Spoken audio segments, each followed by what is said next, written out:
अस्सलाम वालेकुम guys, how are you? I hope आप सब ठीक होंगे। और आज हम क्रिमिनोलॉजी के अंदर थ्योरीज़ को देखेंगे और थ्योरीज़ के अंदर हम सोशियोलॉजिकल थ्योरीज़ ऑफ क्राइम को कंसीडर करेंगे आज। तो हम देख लेते हैं कि जो सोशियोलॉजिकल थ्योरीज़ ऑफ क्राइम हैं वो कौन कौन सी हैं और किस तरीके से उनको डिवाइड किया गया है क्रिमिनोलॉजी के सिलेबस के अंदर, जो CSS का सिलेबस है। तो उसमें बेसिकली दो डिवीजन्स की गई हैं सोशियोलॉजिकल थ्योरीज़ ऑफ क्राइम की। Number one social structure theories हैं और इसके अंदर कौन सी आती हैं, उसमें है नंबर वन पे सोशल डिसऑर्गेनाइजेशन थ्योरी और नंबर टू स्ट्रेन थ्योरी। ये सोशल स्ट्रक्चर थ्योरीज़ हैं। सोशल स्ट्रक्चर थ्योरीज़ के अंदर ये दो आ गई। दूसरी जो डिवीजन है वो सोशल प्रोसेस थ्योरीज़ हैं और सोशल प्रोसेस थ्योरीज़ के अंदर एक है social learning theory, number two social control theory and number three labelling theory और सोशल रिएक्शन थ्योरी। दोनों नाम हैं इस थ्योरी के। तो इस तरीके से जो सोशियोलॉजिकल थ्योरीज़ ऑफ क्राइम हैं उसको दो डिवीजन्स करके उनकी सब जो थ्योरीज़ हैं वो इस तरीके से मैंने आपको बता दी और इनको हम सारी थ्योरीज़ को वन बाय वन कवर करेंगे। और आज इस लेक्चर के अंदर हम जो कवर करने जा रहे हैं वो सोशल स्ट्रक्चर थ्योरीज़ की जो पहली थ्योरी है वो है सोशल डिसऑर्गेनाइजेशन थ्योरी। हम उसको देखेंगे कि सोशल डिसऑर्गेनाइजेशन थ्योरी बेसिकली है क्या। सोशल डिसऑर्गेनाइजेशन थ्योरी जो है ये इसके थ्योरिस्ट हैं क्लिफर्ड शॉ एंड हेनरी मैके। इनको आप शॉ एंड मैके के नाम से याद रख सकते हैं और ये इजीली याद रह जाएंगे। तो थ्योरिस्ट जो हैं इन्होंने क्या किया कि इन्होंने एक काम ये किया कि इन्होंने बेसिकली जो अपनी थ्योरी के अंदर मेन जो क्राइम के पीछे रीज़न होती है उसको बताया। और वो क्या है, उन्होंने कहा कि they said neighbourhood is the main source of crime. उन्होंने कहा कि ऐसा नेबरहुड वो नेबरहुड जिसके अंदर एक पर्सन अपनी ज़िंदगी गुजार रहा होता है, जो एक बंदा जिस इन्वायरमेंट के अंदर रह रहा होता है, जो उसका नेबरहुड होता है, वो नेबरहुड बेसिकली क्राइम की वजह बनता है।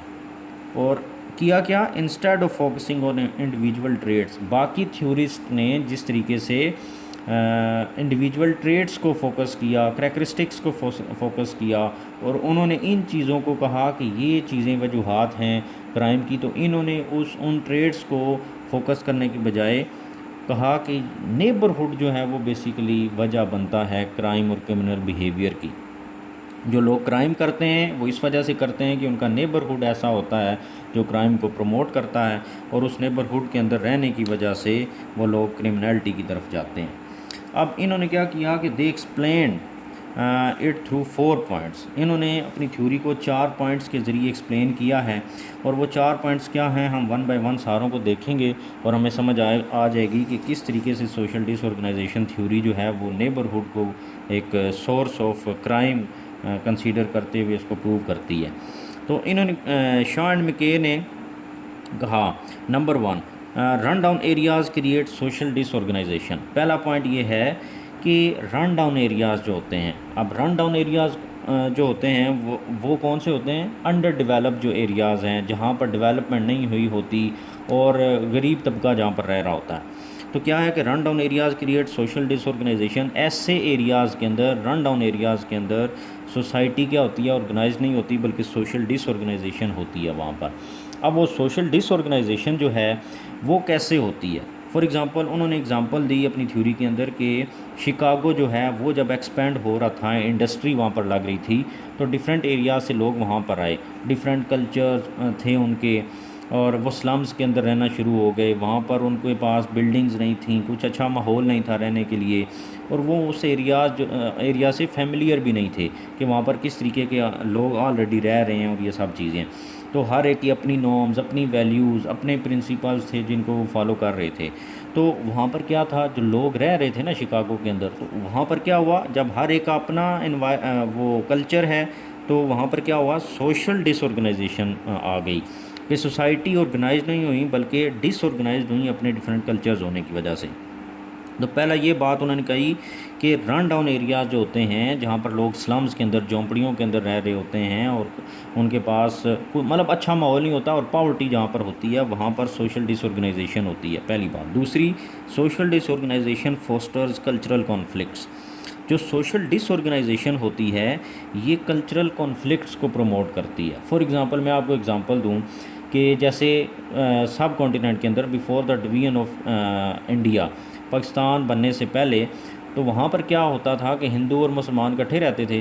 तो हिंदुओं का क्या कल्चर है कि पर्दे की वहाँ पर इतनी ज़्यादा कंसीडर नहीं किया जाता उसको, कि पर्दे के बगैर भी उनकी औरतें घूमती हैं, जबकि मुसलमान जो हैं ये पर्दे को बहुत ज़्यादा एक्नॉलेज करते हैं, इसको कंसीडर किया जाता है।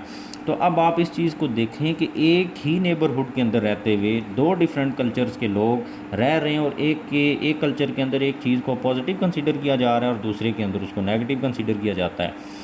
तो अब यही चीज़ है, वो कहता है कि जब सोशली सोसाइटीज़ के अंदर जो हैं एक एनवायरनमेंट के अंदर, एक नेबरहुड के अंदर जो जब सोसाइटीज़ क्या होती हैं, डिसऑर्गेनाइज्ड होती हैं, तो उस डिसऑर्गेनाइजेशन की वजह से कल्चरल कॉन्फ्लिक्ट्स मज़ीद बढ़ते हैं। जो एक कल्चर के अंदर एक चीज़ पॉजिटिव कंसीडर की जाती है और दूसरे कल्चर के अंदर उसी चीज़ को अगर नेगेटिव कंसीडर किया जा रहा है, तो ये चीज़, ये जो डिवीज़न है, ये सेग्रीगेशन है, ये मज़ीद बढ़ती है। तो उस बढ़ने की वजह से क्या होता है कि एनोमी जैसी सिचुएशन डेवलप होती है, लॉलेसनेस कैसे आती है, देखिए ना, या तो सारे ही एक चीज़ को पॉजिटिव कंसीडर करें तो वहाँ पर एक लॉ बन जाए कि ये ठीक है और ये गलत है। जब एक बंदा एक चीज़ को ठीक कंसीडर करता है, दूसरा उसको नेगेटिव कंसीडर करता है, तो वहाँ पर तो लॉलेसनेस आएगी। एक कहेगा नहीं मेरी बात ठीक है, दूसरा कहेगा नहीं ये चीज़ ठीक है, तो वहाँ पर लॉलेसनेस आ जाएगी। तो इसकी एग्जांपल किस तरह है कि जैसे एक सोसाइटी, जब वहाँ पर स्लम्स हैं, वहाँ पर गुर्बत है, वो गरीब लोग वहाँ पर रह रहे हैं, तो एग्जांपल इस तरीके से है कि कुछ लोग जो है ना स्लम्स के अंदर रहते हैं, वो थेफ्ट को कंसीडर करते हैं पॉजिटिव, या एक्सेप्ट कर लेते हैं उसको कि ठीक है ये जो है ना वो वेल्थ एक्वायर करने का एक ज़रिया है, तो ये एक पॉजिटिव चीज़ है, हम इसको नेगेटिव नहीं कंसीडर करते। जबकि दूसरा कल्चर जो है उसको नेगेटिव कंसीडर करता है। तो अब क्या होता है, जो इसको पॉजिटिव कंसीडर कर रहा है ना, ये वो जो है वो मज़ीद इसको फॉस्टर करता है। तो वो क्या करता है, वो कहता है ठीक है, थेफ्ट एक पॉजिटिव चीज़ है, सारे जो हैं वो थेफ्ट करें, हमारे जो कल्चर के अंदर रह रहे हैं, और वेल्थ को एक्वायर करें। तो यहाँ से क्या हुआ, कल्चरल कॉन्फ्लिक्ट्स बन गए सोशल डिसऑर्गेनाइजेशन की वजह से। नेक्स्ट जो पॉइंट है, वो पॉइंट क्या है कि कल्चरल कॉन्फ्लिक्ट अलाउ करते हैं क्राइम को फ्लरिश करने में। कल्चरल कॉन्फ्लिक्ट, जब दो कल्चर जो हैं उनका आपस में कॉन्फ्लिक्ट आ गया, तो अब क्या होगा, वो तबका, वो सोसाइटी जो कि क्राइम को या थेफ्ट को पॉजिटिव कंसीडर कर रही है, वो मज़ीद उसको बढ़ाएगी, वो उसको फ्लरिश कराएगी। कैसे कि देखें ना, उस सोसाइटी के अंदर, उस नेबरहुड के अंदर जो लोग रह रहे हैं, वो रोज़ाना डेली बेसिस के अंदर इस तरीके के क्राइम करते हैं, चोरी करते हैं, डाका करते हैं, लोगों को लूटते हैं। अब जो बच्चे उस इन्वायरमेंट के अंदर रह रहे हैं, वो तो रोज़ाना उनको देखते हैं कि ये जाते हैं चोरी करके पैसे ज़्यादा से ले आते हैं और इस तरीके से काम चल रहा है, तो वो उनको देखते हैं और इस तरीके से वो गेन कर रहे होते हैं वो सारी चीज़ें। और जो सक्सेसफुल क्रिमिनल्स होते हैं वो बेसिकली पास ऑन कर रहे होते हैं ये सारा अपना एक्सपीरियंस अपनी नेक्स्ट जनरेशन्स के अंदर। तो इस तरीके से वो कहता है कि ये जो इन्वायरमेंट है, इसके अंदर जब बच्चे रेज़ होते हैं, तो वो सारी चीज़ों को कॉपी करके फिर उसी को अडॉप्ट कर लेते हैं। तो जब ये कल्चरल कॉन्फ्लिक्ट्स डेवलप हुए, तो इन्होंने क्राइम को मज़ीद फ्लरिश कर दिया। तो उस क्राइम को मज़ीद फ्लरिश करने का रिज़ल्ट क्या हुआ कि क्राइम जो है वो फुल टाइम कैरियर बन जाता है लोगों का। वो फुल टाइम जो है ना, वो बस उनका एक ही काम है, डाके मारने हैं, लोगों को मारना है, चोरी करना है। तो वो कहता है कि आप ये देखें, एक ऐसा इन्वायरमेंट जहाँ पर सोशल डिसऑर्गेनाइजेशन थी, उस सोशल डिसऑर्गेनाइजेशन की वजह से कल्चरल कॉन्फ्लिक्ट्स आ गए, और कल्चरल कॉन्फ्लिक्ट्स की वजह से क्राइम जो है वो फ्लरिश होना शुरू हो गया, और लोगों ने उसको अपना फुल टाइम कैरियर बना लिया।